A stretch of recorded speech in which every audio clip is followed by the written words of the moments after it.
விஜய் ரசிகர்கள் அவருடைய மகன் ஜேசனும் ஹீரோவாகத்தான் வருவார் என்று எதிர்பார்த்த நிலையில் இயக்குநராக களமிறங்கினார்.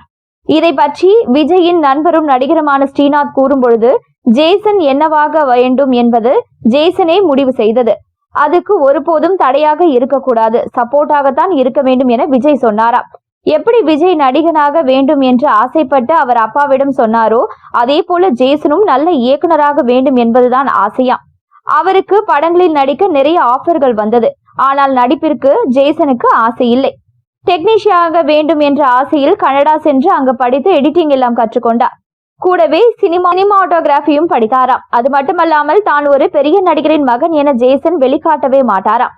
அப்படித்தான் ஒரு சமயம் சத்யம் தியேட்டருக்கு படம் பார்க்க வரும்பொழுது ஜேசனை நிறுத்தி டிக்கெட் காட்ட சொல்லியிருக்கிறார்கள். இவர் விஜயின் மகன் என தெரியாதாம். அவர் யார் தெரியுமா என கேட்டிருக்கிறார். உடனே ஜேசன் டிக்கெட் காட்ட சொன்னால் காட்டுங்கள் என மிகவும் பணிவுடன் சொன்னாராம்.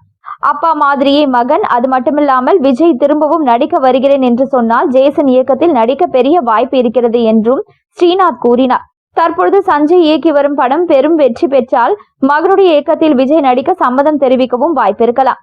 அடுத்த வருட தேர்தல் முடிந்த பின்பே விஜயின் முடிவு என்ன என்பது தெரியும் என பலரும் கூறி வருகின்றனர்.